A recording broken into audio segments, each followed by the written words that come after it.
It started with sirens. Red and blue lights bounced off the dusty hills as two sheriff cruisers pulled into the long gravel road of Malik's ranch. The tires crunched over loose stone, kicking up dirt clouds as they rolled to a stop near the front fence. Malik stood still, one hand resting on the top rail, the other by his side.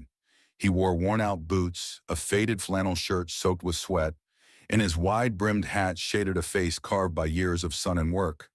Beside him, his old sheepdog, Bo, stood alert, ears twitching. Bo never barked unless something felt wrong, and right now, everything felt wrong. From behind the police cruiser, a sharp, piercing voice cut through the air. "That's him! That's the man I told you about!" Karen Bellamy, president of the Southridge Estates HOA.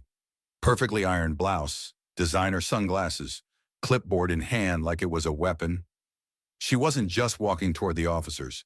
She was marching like she owned the land she was standing on. "He's breaking every HOA rule in the book," she snapped. "Livestock too close to residential property. He's violating noise ordinances. And his dog? Aggressive. Unleashed. I want him cited." The sheriff stepped out slowly, resting one hand on his belt. His partner followed, notebook already in hand. "Sir, we received complaints," the sheriff began. "Multiple reports from the HOA about trespassing, property violations, and potential threats." Karen stepped in front of him like she couldn't wait. "I have video evidence. His cows were within 10 feet of my garden." 10 feet. "And I've got witnesses. One of them even brushed against my hedges. My gardenias could have died."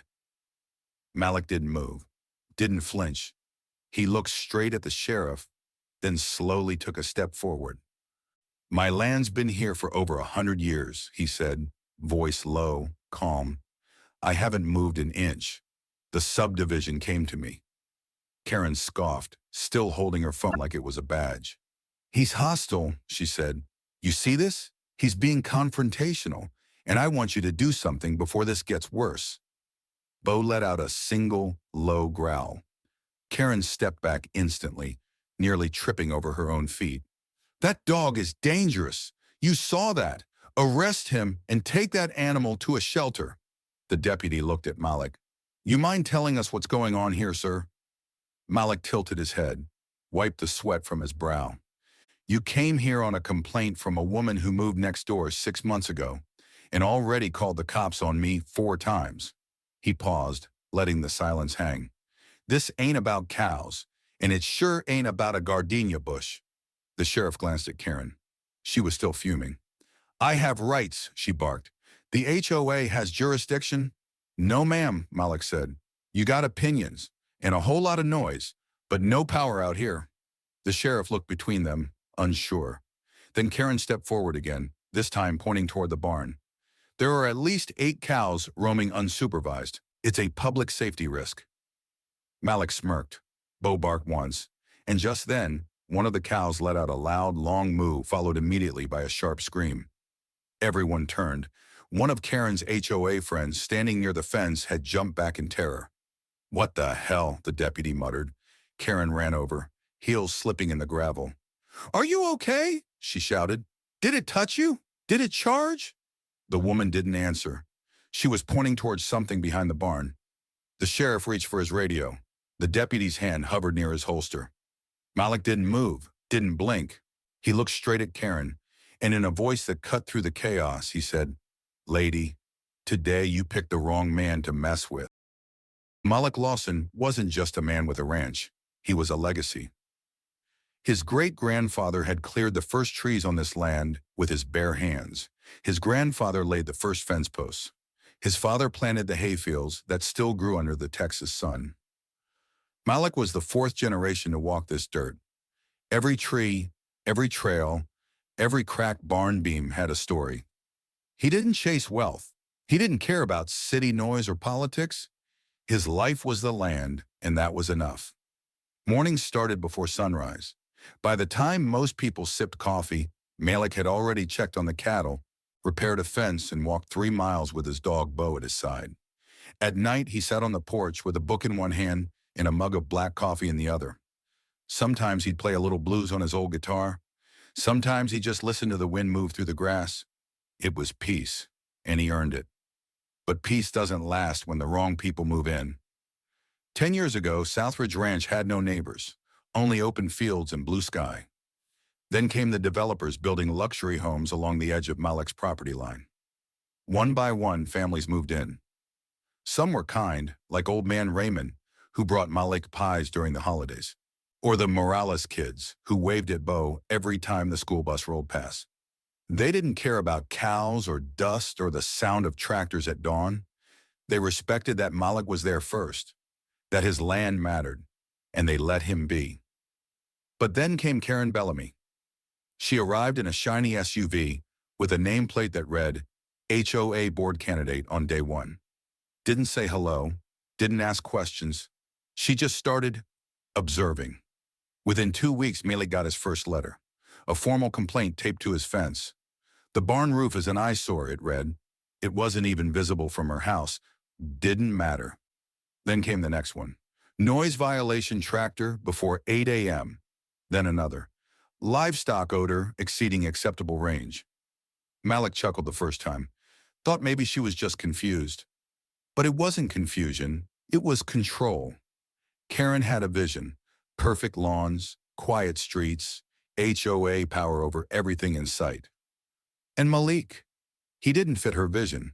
A black man with a working ranch, dogs, cows, and no interest in bowing to a neighborhood committee. To Karen, he wasn't just out of place. He was the problem. She hid her hatred behind policy, wrapped her complaints in words like code and safety and community values. But Malik saw through it. She wasn't protecting the neighborhood. She was trying to erase the part of it that made her uncomfortable. And Malik, a hardworking black rancher who didn't play by her rules, was at the top of her list. He tried to stay calm, tried to be patient. But deep down, he knew something was coming, something bigger than just letters and gossip. Because women like Karen didn't stop at fences. They pushed, they poked, until they thought you'd break. But Malik Lawson wasn't built to break. It started with complaints, then warnings, then came the reports. Karen didn't slow down, she ramped up. She called animal control 3 times, claimed Malik's dog, Bo, was aggressive and unleashed. Bo, who hadn't chased anything faster than a rabbit in 5 years. Then came the health department. She filed complaints about unbearable livestock odor drifting into her backyard, claimed it was affecting her sleep, her plants, even her sinuses. After that, noise violations. She said Malik's tractor woke her up every morning, even on days it never left the barn. Said the cows mooed too loud at night. Said the wind carried animal waste particles into her pool. Each complaint came with a new form, a new citation, a new city office number to deal with. Malik stayed quiet. He didn't scream, didn't storm over to her house. He just kept working. But it wore on him. Not the paperwork, not the false reports, the message behind it all. It didn't matter that he followed every rule, that he kept his land clean, his animals safe, his fences legal. He was still wrong in her eyes because he was a black man with land, something she couldn't control. He remembered the words his father once told him. You gotta be twice as calm and twice as clean when they expect you to break dirty. So Malik installed cameras, not to spy, just to know, just to protect his name, his story. And one night, those cameras caught something. It was after midnight. The wind was low, the barn light was off. The footage showed Karen creeping along the fence line in slippers, carrying a plastic grocery bag. She climbed halfway up the wood rail and dumped something over, a fine white powder. The next morning, the grass where it landed had turned pale. Bo wouldn't go near it.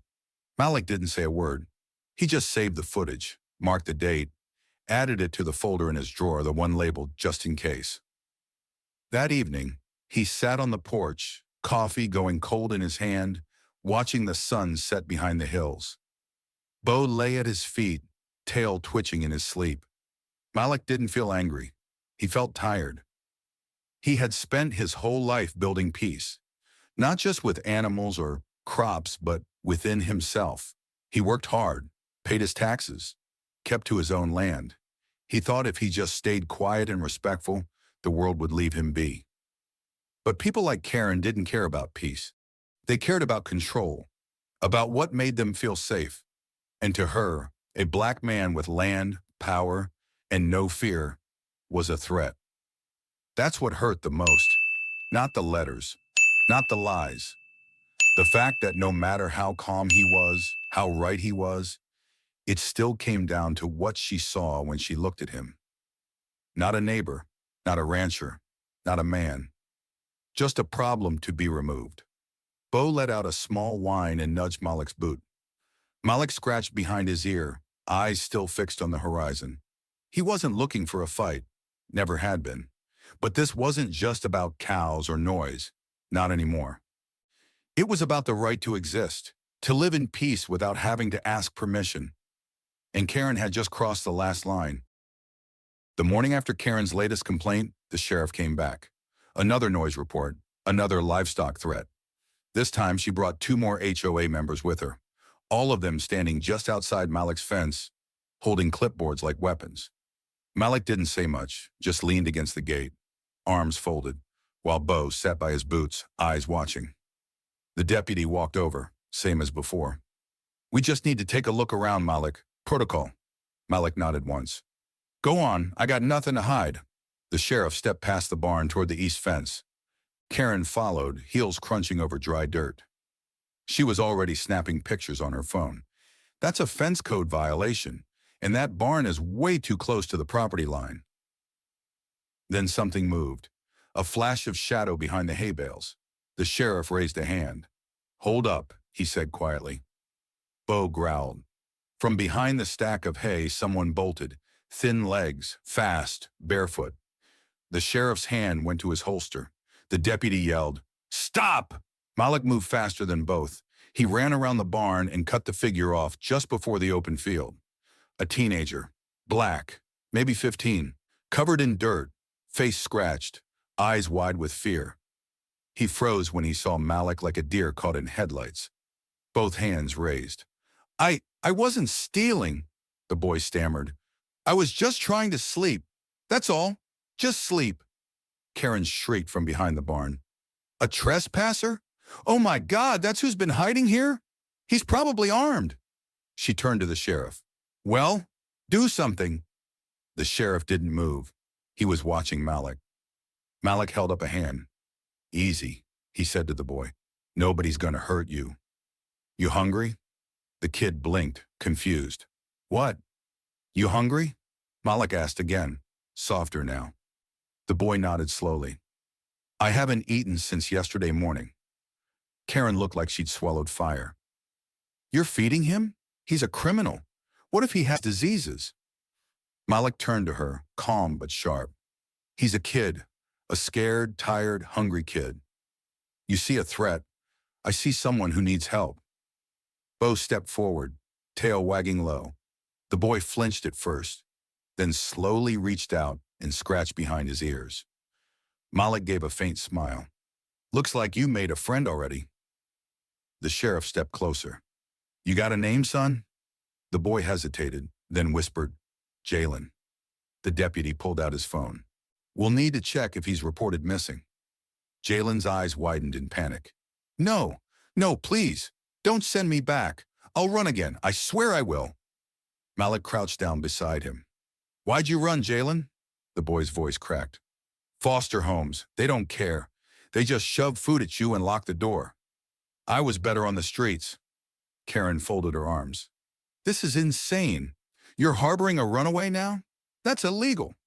The sheriff held up a hand. "We'll handle this by the book." "But Malik?" He looked at him carefully. "You pressing charges?" Malik shook his head. "Not a chance. Kid didn't hurt nobody, just needed somewhere to rest." The deputy nodded. "We'll contact child services. Try to place him safe." Jalen's face turned pale. He looked at Malik like he'd already lost the only good thing he'd found in months. But Malik didn't move, didn't step back. He just stood there beside him.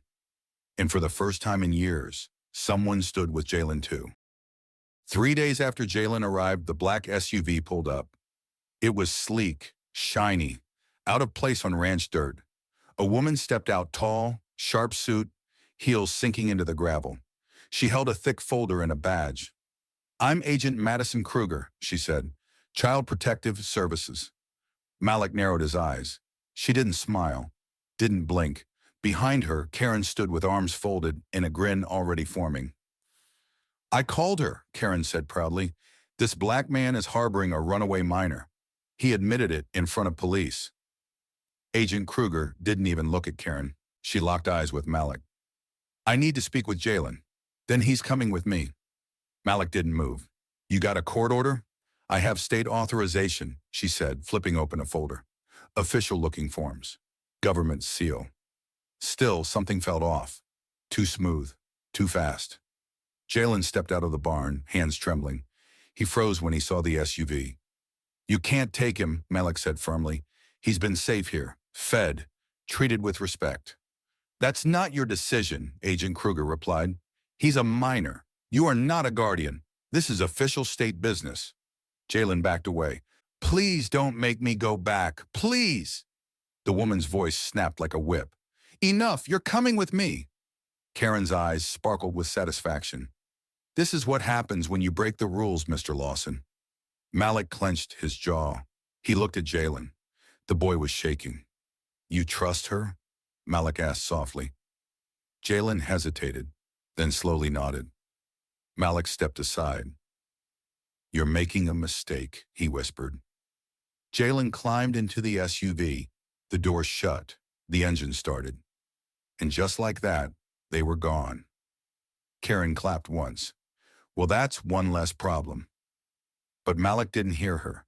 He was staring at the dirt road, watching the dust fade behind the SUV. That night, the ranch was too quiet. Bo didn't move from the barn door. Malik sat on the porch, untouched food on the table beside him. He didn't feel peace. He felt wrong. Something about that woman, that badge, that silence in Jalen's eyes. The next morning, Malik got a call. It was the sheriff. "You need to come down to the station," he said. Malik arrived with dust still on his boots. The sheriff looked grim. Jalen never checked in. "What do you mean?" "I mean," the sheriff said slowly, "CPS has no record of an Agent Madison Kruger.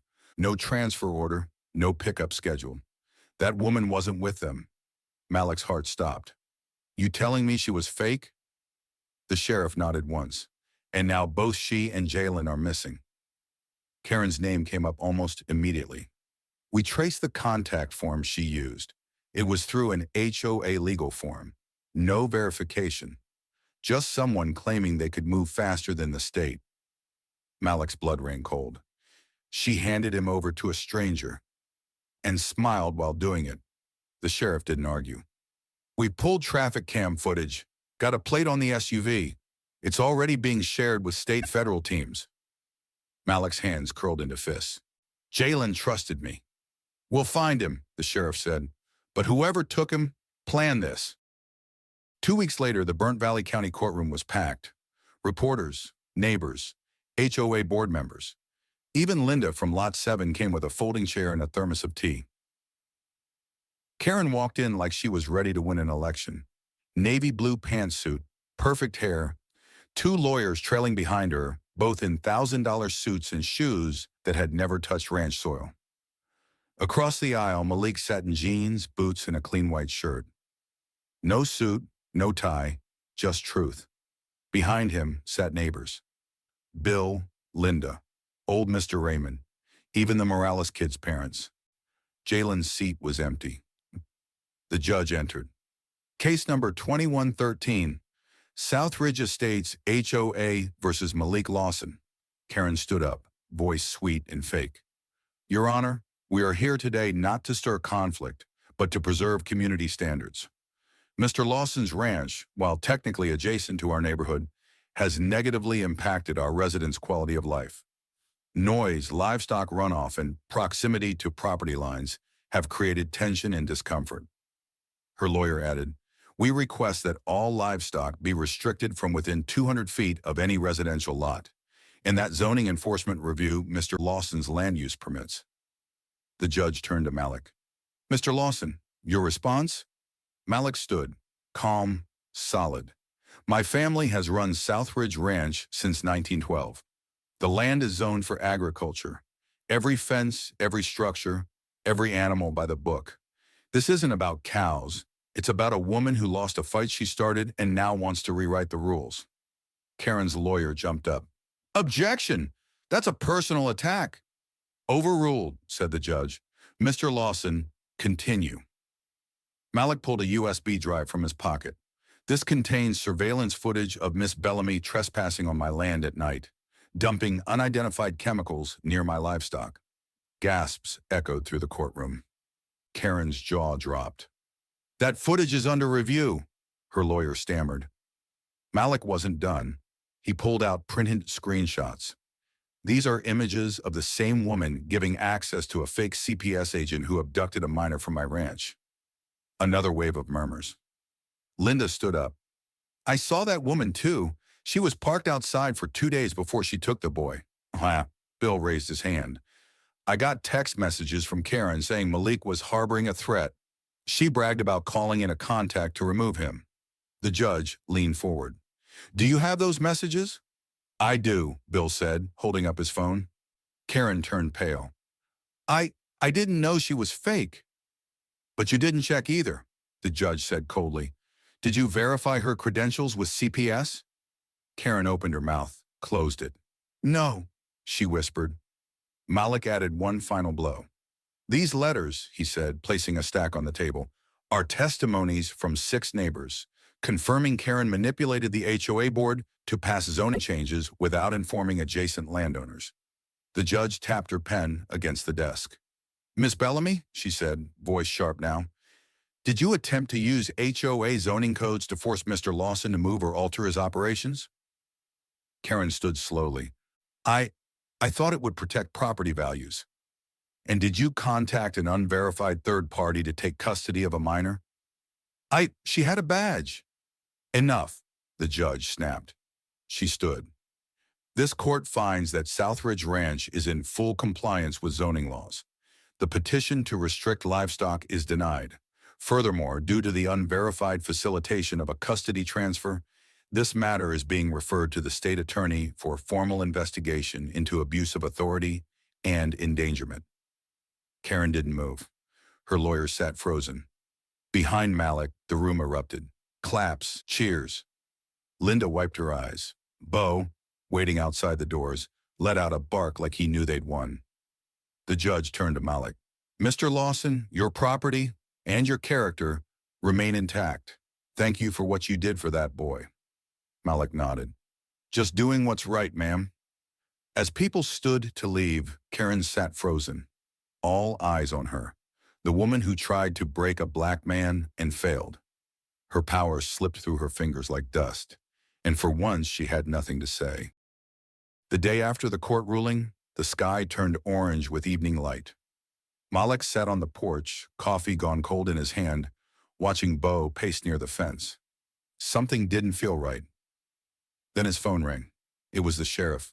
Malik, we got a problem. Malik stood up fast. What kind? Jalen, the sheriff said. He's missing. Malik's heart dropped. He was supposed to be transferred to a holding center in Preston, but he never arrived. They never checked him in. Malik's voice turned sharp. You're saying the woman who took him? She was fake, Malik, and we just confirmed it. A silence heavier than stone fell between them. Then Malik spoke. We find him. Tonight. 20 minutes later, Malik was tearing across the fields on his ATV, headlights slicing through the dusk. Bo rode in the back, barking toward the open canyon. The sheriff followed close behind. The canyon lay just east of the ranch, dry, jagged, and mostly forgotten. Except for an old hunting shack deep inside it, one Malik hadn't used in years. He remembered. Just a few nights ago, he'd brought Jalen there, taught him how to read deer trails under moonlight. They'd laughed, talked. For the first time, Jalen had looked like a kid. Now he was gone. Bo barked loud once, then twice. Malik slammed the brakes, jumped out. Down the canyon slope, a backpack lay in the dirt. Scattered prints, drag marks. Malik grabbed his flashlight. Jalen! No answer. Then a cough. Faint, dry. Over here! Malik shouted. He scrambled down the slope, boots slipping over rocks. Bo jumped ahead, nose to the ground. Behind a fallen tree branch wedged under brush and dirt lay Jalen. His arm was cut deep, his leg twisted at a bad angle, face pale but eyes still sharp. Malik dropped to his knees. "Don't you ever do that again," he said, voice shaking. Jalen gave a crooked smile. Didn't think anyone would come. Malik wrapped his jacket around the boy's shoulders. "You got more people looking for you than you know." The sheriff radioed for medics. Sirens echoed in the distance, bouncing off canyon walls. Jalen leaned against Malik's shoulder. "She got a phone call, turned her back. I ran, rolled down the hill, hid." "You did good," Malik said quietly. "You did real good." Jalen's eyes started to close. "I didn't think I mattered."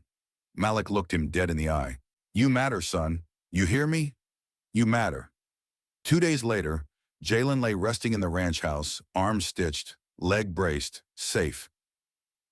Malik stood at the window, watching morning fog roll across the pasture. Then came the sound of tires on gravel. He stepped outside. A crowd stood near the fence. Bill, Linda, Raymond, even the Morales kids with paint cans. "You got 2 weeks to fix that barn, right?" Bill called out. "We figured we'd help." Linda smiled. "Jalen's not the only one you've helped over the years. It's our turn." Karen watched from her porch, speechless. Bo barked. Jalen stepped onto the porch slowly, one crutch under his arm. "You okay with this?" he asked. Malik nodded. "More than okay." The next hours were filled with sawdust, hammers, and laughter. People worked together like they'd been waiting for a reason, for something to believe in again. By sundown, the barn looked stronger than ever. That night, Malik and Jalen sat under the stars, guitar in one hand, coffee in the other. Jalen looked up. "You ever think she'll come back?" Malik took a sip. "Maybe, but we'll be ready." Jalen leaned back against the wall. "You scared?" Malik smiled. "No, because fear doesn't live in a house built on kindness."